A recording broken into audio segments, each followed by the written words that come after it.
హైదరాబాద్ బల్కంపేట ఎల్లమ్మ కళ్యాణ మహోత్సవం అంగరంగ వైభవంగా జరుగుతోంది. అమ్మవారికి 27 చీరలు, స్వామివారికి 11 పంచులతో ఆలయ అర్చకులు అలంకరించారు. స్వామి అమ్మవార్ల కళ్యాణ మహోత్సవానికి భక్తులు భారీగా తరలివచ్చారు. తెల్లవారుజాము నుంచి ఆలయ వద్దకు కుటుంబ సభ్యులతో సహా చేరుకున్నారు. భక్తులకు ఇబ్బంది కలగకుండా ఆలయ అధికారులు చర్యలు తీసుకుంటున్నారు. ఇప్పుడు లైవ్ చూద్దాం.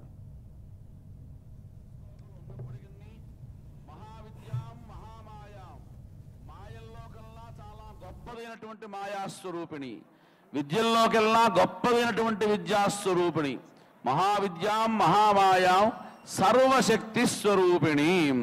ఆవిడ సమస్తమైనటువంటి శక్తిగా ఇక్కడ అవతరించి ఉన్నది బల్కంపేట యందు. భక్తానాం ఇష్టదాత్రించ ఆవిడ అవతరించి ఏమి చేస్తుందయ్యా అంటే భక్తానాం ఇష్టదాత్రించ భక్తులు ఏ ఏ కోరికలు కోరుకుంటారో వాటినన్నింటినీ కూడాను అనుగ్రహించడానికి సిద్ధముగా ఉన్నది. అటువంటి రేణుకాంబాం అహం భజే, అటువంటి రేణుకా అమ్మవారిని నేను స్తుతి చేస్తున్నాను అని అమ్మ యొక్క ధ్యాన శ్లోకం. సకల చరాచర జగత్ సృష్టికి మూలభూతమైనటువంటి ఆ జగదంబకి ఎంతో అత్యంత అంగరంగ వైభవంగా అనేక రకాలైనటువంటి ఆభరణాలు, వజ్ర వైడూర్యములు, నవర్తకమైనటువంటి సింహాసనము, అమ్మవారికి కిరీటము, అనేక రకాలైనటువంటి పుష్పమాలలతో ఇక్కడ అలంకారం చేసుకొని ఆ పరమేశ్వరుడికి, ఆ పరమేశ్వరాంశ సంభూతులైనటువంటి జమదగ్ని గారికి ఈ రేణుకా అమ్మవారిని కన్యాదానము చేస్తున్నాం. లోకంలో ఎన్నో దానాలు ఉన్నాయి.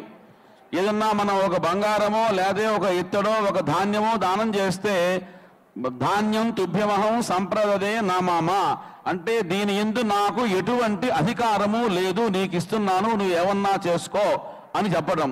కానీ కన్యాదానంలో ఒక గొప్పదైనటువంటి విషయాన్ని మన మహర్షులు అనుగ్రహించారు. కన్యాదానం తుభ్యమహం సంప్రదదే నామమా అల్లా అంటే ఈ అమ్మాయి మీద పూర్తిగా అధికారాన్ని అయ్యవారికి ఇవ్వాల. ఇంట్లో నుంచి తీసుకెళ్తున్నావు కాబట్టి రేపటి నుంచి మా ఇంట్లో కార్యక్రమం ఉంటే నీ పర్మిషన్తో పని లేదు, అమ్మవారు ఎప్పుడు రావాలంటే ఎప్పుడు రావడానికి వీలుగా ఉండాలి అని ఆ సంప్రదదే అని ఒక చిన్న కిటుకులాగా అక్కడ పెట్టారు. అట్లా అమ్మవారిని కన్యాదానం చేశారు. ఎలా చేశారయ్యా అంటే కన్యాదానం చేయటం వల్ల వచ్చే ఫలితాన్ని కూడా ఈ సంకల్పంతో చెప్పారు. గంగావాలుకాభి సప్తరిష మండల పర్యంతం కృతరాశేరు వర్ష సహస్రావసానే ఏకైక వాలుకాపకర్షక్రమేణ అని చెప్పారు ఇప్పుడు దాకా అయ్యవార్లు. మనకి ఇక్కడి నుంచి ధ్రువమండలమని, నక్షత్ర మండలమని, చంద్రమండలమని, సూర్యమండలమని ఇట్లా అనేక రకాలైనటువంటి ఆ మండలాలన్నీ మన పైన ఉన్నాయి అనేటువంటిది మనకి పురాణాలు చెప్తున్న విషయం. ఇవాళ రోజున సైన్స్ పరంగా కూడా అనేక రకాలైనటువంటి యంత్రాలని బయటికి పంపించి మన వాళ్ళందరూ కనుక్కుంటున్నమాట మనకి సత్యమే. అయితే గంగావాలుకాభి అంటే గంగ యొక్క రేణువులు ఏవైతే ఉన్నాయో అవి గనక సప్తఋషి కశ్యపాది సప్తఋషులు ఉండేటువంటి వరకు అంత ఎత్తు గనక పోసి ఒక్కొక్కటి తీసి పక్కన పెట్టడానికి ఎన్ని సంవత్సరాలు పడుతుందో ఈ కన్యాదానం చేసిన వాళ్ళు అన్ని సంవత్సరాలు ఆ పైన మంచి శాశ్వతమైనటువంటి స్థిరమైనటువంటి లోకాల్ని పొందాలి అని చెప్తారు. ఏమిటయ్యా ఎన్నో రకాలైనటువంటి ఉపమానాలు ఉన్నాయి కదా, ఈ గంగా వాలుక అనే పదం ఎందుకన్నారు అంటే అసలు గంగ లేకపోతే ఏమీ లేదు. మనం ఎక్కడ స్నానం చేసినా గంగా అనుకోవాల్సిందే.